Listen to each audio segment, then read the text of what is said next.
of the dragon possessing it would grant him access to magic, a power he sought. Then he suddenly remembered that he had asked Nardi how to obtain the power of reincarnation. Nardi had replied that he needed to consume the heart of a dragon. Pointing at Nardi, he asked if he meant his own heart, which caught Nard by surprise. I questioned whether he thought he was crazy enough to give away his own heart. He explained that Terrain Karn it had to be done before the age of 15, and for someone as old as him trying to become a hero would be pointless. However, he mentioned that if he could go back in time things might be different. Fortunately, he had been adopted into the Manhwa family, where a hidden dragon's heart was rumored to lie. He shared the information that the only place to find a dragon's heart was in Inuri. Determined, he clenched his hand and promised Nardi that he would make good use of it. A week later, Cruel asked a man if Chiral was still spending time in the mansion's backyard. The man replied that it seemed like Chiral was training, but not in swordsmanship. He mentioned that it had already been a week, and he thought Chiral would be buried in the library, which struck him as strange. The man added that they were running very late, and the knights were waiting at the routine fortress. He warned Cruel that if they delayed any longer, even the emperor would be angry. Cruel reluctantly acknowledged this and ordered the man to bring him to the fortress. Meanwhile, at night, Chiral engaged in imaginary battles against imaginary foes. He conjured a shadow person and dodged its attacks, but he couldn't move any faster. He wondered if it was because he was still a child. The shadow sword struck his chest, and he realized he still couldn't replicate the movements from the tower. He noticed that the environment in this place was different from the tower. Nevertheless, he knew he needed to recreate it and regain the sensation to reach the pinnacle of swordsmanship. However, he also understood that there was no need to rush, because the experience he gained in the tower wouldn't disappear, and building his body was more urgent. Suddenly someone called out to him, reporting that the butler was there. The man informed him that the master had called for him. Chiral clenched his hand, relieved that Cruel had finally called him. A few minutes later, he arrived at Cruel's office. Pyro mentioned that he heard he was called, and Cruel asked him to sit down. Cruel inquired about the peculiar training Cairo had been doing. Cairo replied that he was simply working on building his body. Cruel then informed him that the next day they would be leaving for the imperial palace, and Chiral would have to leave the mansion for a while. He handed a sword to Chiral, explaining that it was a relic his father had left for him. Cruel remarked that he thought Chiral would have spent more time in the library by now, and asked if he wasn't curious. Chiral replied that he just didn't think the time was right yet, but the truth is that he had been waiting for Cruel to leave the mansion before exploring the library. The next day, Elliot called Chiral an unlucky fool and wondered if Chiral believed he had become something special. One of his brothers cautioned Elliot to be careful with his words, since is also a noble. Elliot argued that he had witnessed what the master did to Chiral, and after Cruel left the palace, Chiral locked himself in the library. Mart understood Elliot's dissatisfaction, but advised him to keep it moderate. Bart knew that their other brothers were accustomed to fighting, so they might share Elliot's sentiments. He wondered if the bookworm Tyron felt the same. Mart turned to Tyron and asked for his opinion. Tyron replied by questioning whether Chiral knew that Mono was the condensed energy of the body and the external world. Tyron explained that one needed mana within their body to gather it, but Chiral and other immigrants didn't possess what was called mana blood. He clarified that it wasn't a matter of whether they could learn magic or not. Tyron believed that it was impossible for someone who couldn't even sense mana to understand the structure of magic, but he predicted that Chiral would give up in a few days. Meanwhile, in Hinari, Chiral recalled that the mansion belonged to the Manhwers, but was not built by them. Both the mansion and the library had been constructed by the Escher family. Kaeshir, the great magician who had laid the foundation of the empire 250 years ago and was the first dragon hunter, had hidden the heart of a dragon in Einari. However, nobody had been able to uncover the secret of Einari, or rather nobody had been able to understand Kaeshir's twisted personality. Chiral realized that Kai had created a barrier with an absurd condition. The more he investigated, the More amazing it became, he noticed that all the books that were related to the Edict of Heresy from 250 years ago, he reached out and pulled one of the books, and suddenly the bookshelf shifted, revealing a hidden door. He had found it. Standing before the door, he knew that Kai had designed it so that only those without mana could find it, and he had made it undetectable by the citizens right in the middle of the Empire, so it could survive all that time. With anticipation, he twisted the doorknob, acknowledging Kai as an incredible human who had been recognized by the dragons. It was said that you're great magician if you had managed to open 8 out of the 12 mana points in body, but Kai opened 9.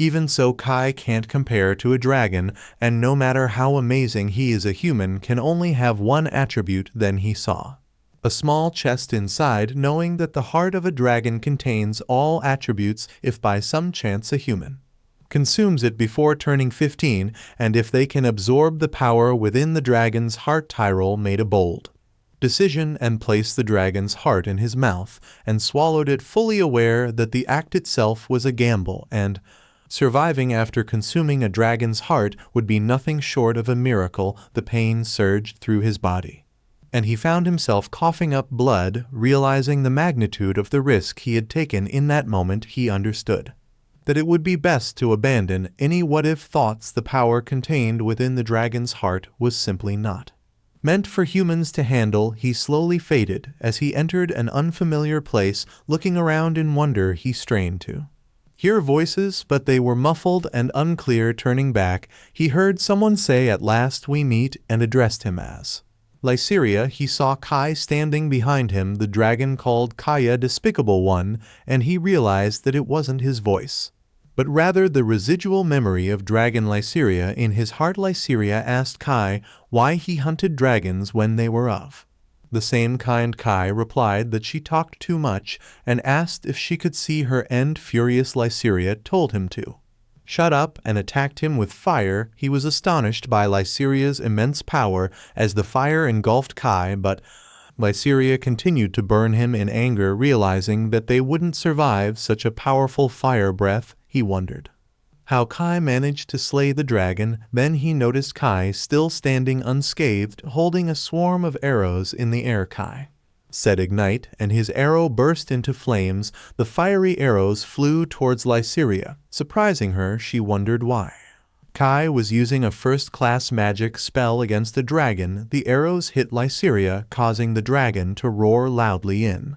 pain. He felt the same pain as well. Realizing that Lyceria's agony was directly transmitted to him, he pondered if this was what it meant to face death, but reminded himself that he was the one who had survived the Tower of Trials. He resolved to endure and overcome the attacks that had killed the dragon, knowing he would absorb its heart. Lyceria told Kai that she saw the logic no longer applied, accusing him of pouring 5th-class magic into a 1st-class spell. She then asked him if her death would bring him a fresh start. Kai confidently replied of course, but added that his magic would end with him. With that, he burned Lyceria to death, understanding that both her essence and his were right there. Later, he opened his eyes and let out a painful groan. The server anxiously asked if he was conscious and if he knew who he was. The server said they would inform the lady immediately. He glanced at his hand, feeling the power coursing through him. However, he stopped the server from informing the lady, requesting some time alone. The server looked back in confusion and tried to protest, but he insisted that he would inform her himself when he was feeling better.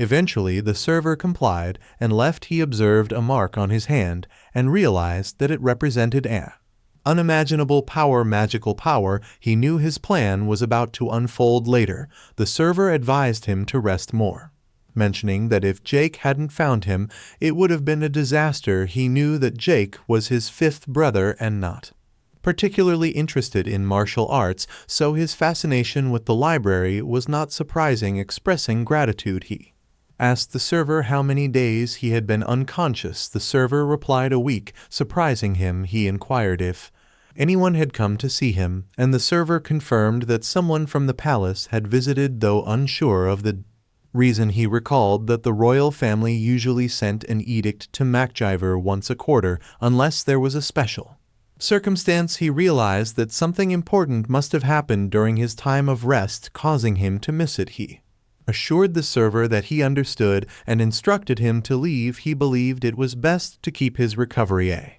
secret for now and avoid attracting his brother's attention. He then considered the magic power that had settled in his body and pondered how to wield it. Activating it, he commanded it to move, and his magic power complied, confirming that he had indeed gained magical abilities. Amazed, he looked at his hand, realizing that the immense magic power he possessed couldn't be compared to that of an ordinary magician. The power of a dragon was truly incredible. However, suddenly he felt a searing pain and coughed, slowly collapsing to the floor. He desperately tried to halt his descent, but failed. Recognizing that his mana veins had stopped opening, with determination he shakily stood up.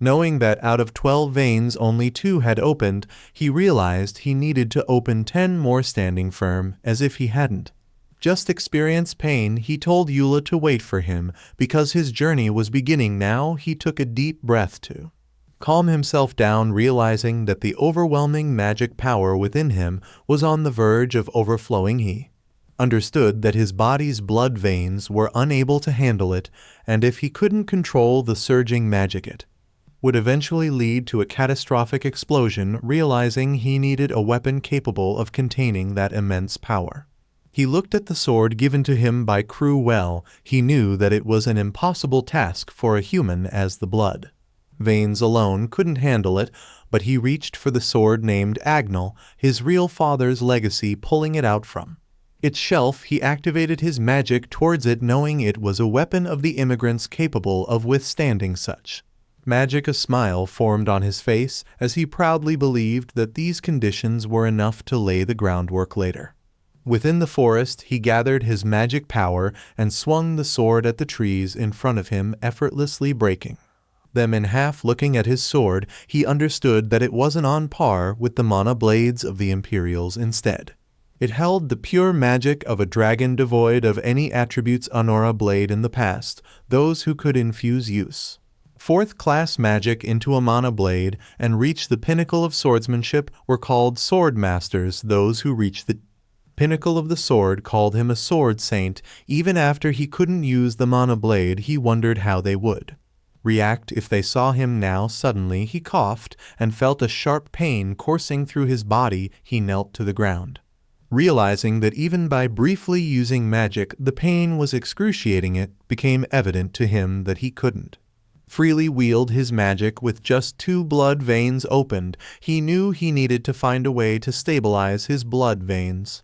Determined, he stood up, understanding that until he opened 10 more blood veins, he would remain a half-baked existence. Despite his unease, there was nothing particularly noticeable. No matter how much he searched Ainery, he knew Kai had hidden something there, preventing anyone from finding it. The fact that the dragon's heart had been concealed there implied the presence of something else hidden within Ainery. All he could do was continue searching through Ainery. Suddenly, a server called out to him in a panic, and he smiled, knowing that it seemed the incident was about to unfold. What needed to happen always happened. Later, all the siblings faced their mother Isabel as Martin informed her that everyone had gathered. Tyron and Elliot glared at him furiously, wondering why the immigrant who had never shown his face before was also present. Tyron considered him shameless, while Elliot thought he had survived against all odds, but he didn't concern himself with their opinions. Isabel unrolled the scroll, announcing that she had called them together to deliver an important message. She read aloud that as they were aware, the harvest season was approaching, and in line with tradition, the royal family had ordered goblin extermination. However, there was a special edition support from the royal family. Isabel explained that in recognition of the Magaver family's use of mercenaries during the heresy extermination decree, the royal family had decided to send support troops. Tyron commented to Mart that it was the first time they were receiving such support, and Mart agreed, acknowledging the assistance would be beneficial during the extermination. However, Elliot voiced his doubts to his mother, stating that something felt strange. He questioned if it wasn't the royal family who called For mercenaries due to the shortage of soldiers for the immigrant extermination, he glanced back at him, suggesting that they should be increasing their troops for the immigrant extermination instead of focusing on monsters. Elliot's directness didn't go unnoticed. Isabel tried to reassure them, saying that the support troops are coming from the Balsar family, making Tyron's surprise. After much deliberation, their mother finally informed them that they shouldn't overthink it, but he knew it was a calculated attack specifically targeting the McGiver family, and in 5 days Randall McGiver would meet his demise. The battle was set to take place in 5 days high above the forest down a narrow path with no possibility of retreat. His brothers fell into an ambush laid by those lying in wait. The ambush had been meticulously planned, taking advantage of their annual monster extermination. Randall lost his life then and there, but he was confident that he could now defend against such an attack.